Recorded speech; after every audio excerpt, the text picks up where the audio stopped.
Hello, me again. Now, since my last video, or some time ago, I think it was the tensioner, wasn't it? Last thing I did. I've been working on the inside of the van. Now, the reason for that is, as you recall, when I first built it, it was going to be a day van, which was quite a good one. But Mrs. Bob, my wife Claire, she wanted to share the joy of living in a van. So we pressed ahead with the two-berth conversion. Now, that would have been straightforward. My original plan was just to knock out the bulkhead at the back. If you remember it, it's got a golf cart, it's got a big boot. Knock out the bulkhead and stick a two-berth size platform in there. But it didn't quite work out like that. As soon as I started taking it apart, I found out that it's a bus. It was a bus, and it wasn't built with living in mind. And to the point that there was no insulation, very little insulation, which resulted in a lot of condensation that I came across. Ended up being a whole lot of work, and I had a deadline as well, so I didn't have time to make any videos. And besides, it's been done to death. Everyone's done interior videos. That's fine. You don't need to see me do that. I'm no better than anyone else. I'll share a few things with you because there's a few little things that maybe you're interested in. Maybe you're not. So then, starting with the cab here. These are just a few of the changes that I've made since the last video I showed of the interior of this van. I rebuilt this whole front end. I took the whole thing out because I just didn't like it. The vinyl was a bit smelly when it got hot, and I wanted to change a few bits and pieces. So I changed the whole front end, replied the whole thing out. I've got this nice little cubby storage place up here. I put my coats and things up there. Bits and pieces in that one. These cargo nets are just from eBay somewhere. So I built that down a little bit. It's plenty of headroom in these trucks anyway, so it wasn't a problem to do that. I've used some interior lights off my old coach interior up there, some new speakers, a new head unit, which I'll explain in a second why we've got that, and a dog mirror so I can see what the dogs are doing in the back. Get up here, cubby hole, first aid kit lives in there, so always a good idea to keep first aid kit. Moving backwards, we've got a curtain now, across up there. Before I made those reflective silver things that stick on suckers inside the windows. It took took someone to put them on, that I thought, why don't I just get a curtain? So it's just a box standard curtain with an overhead rail screwed to the cross member ceiling. You see, we changed from the carpeted ceiling to this plastic ceiling here. I'll explain what that is again in a second. I'll just spin myself around here, sorry for making you dizzy.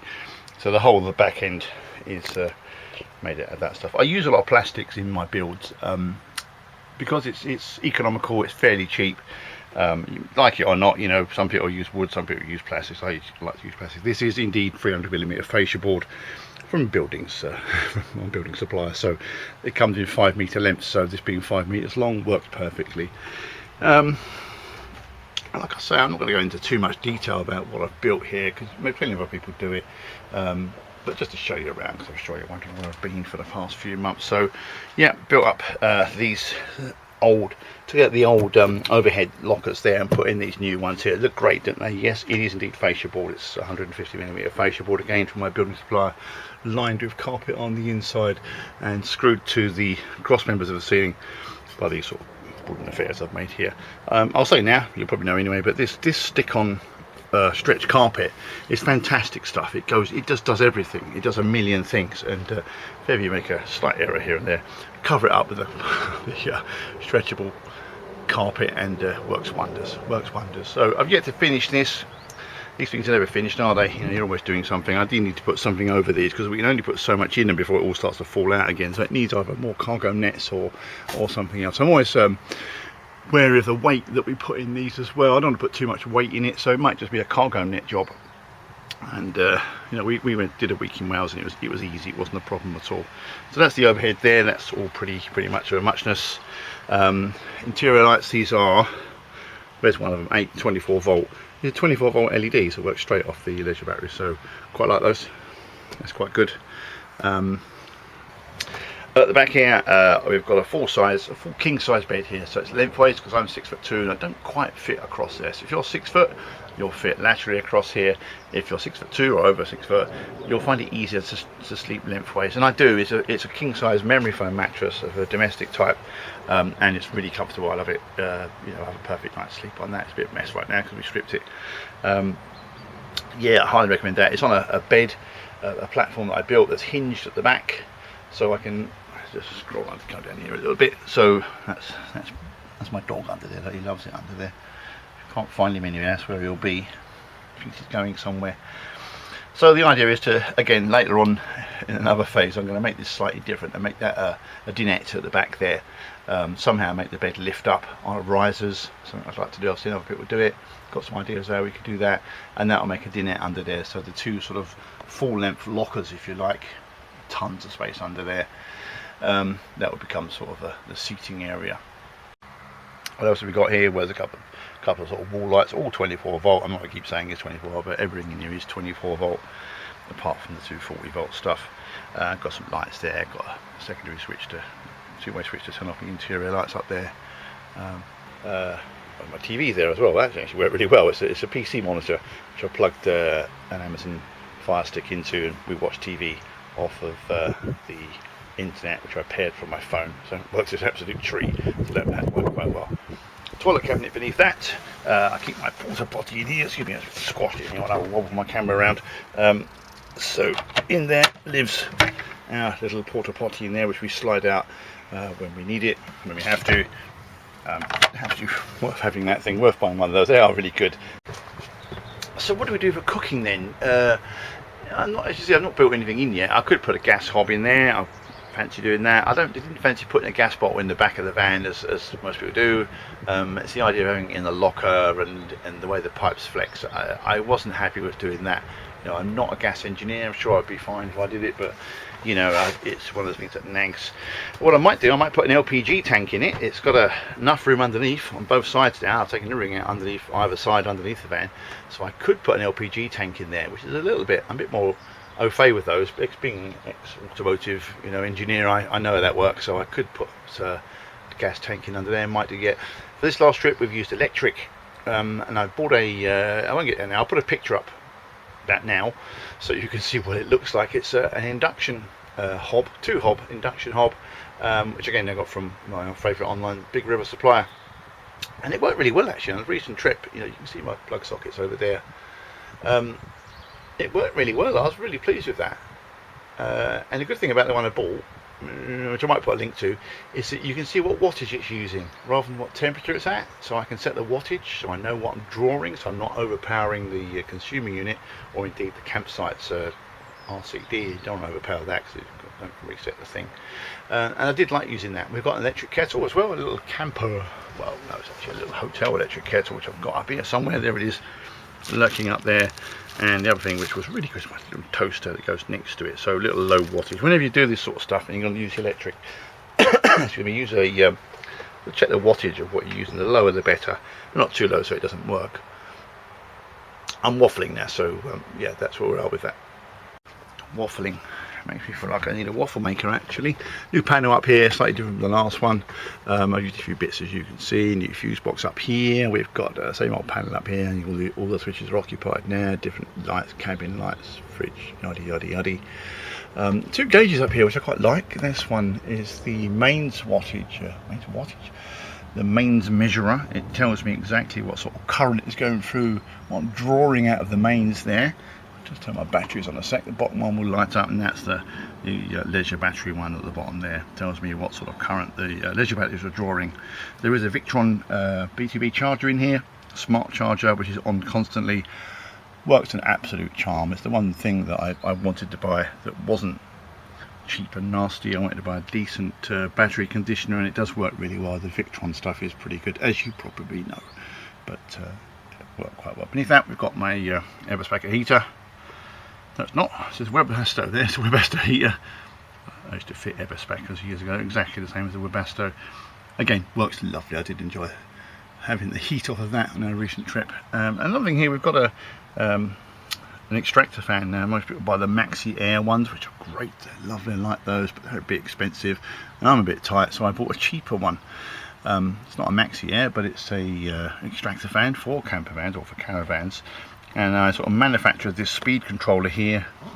Didn't come with it, so I made a speed controller for it, as you can see there, and that's the on off for it. There's a two-way switch, so I can do suck, and guess what, I can do blow as well. I can go over here. It is a bit on the noisy side, but as you can see, I'm going to back out a little bit.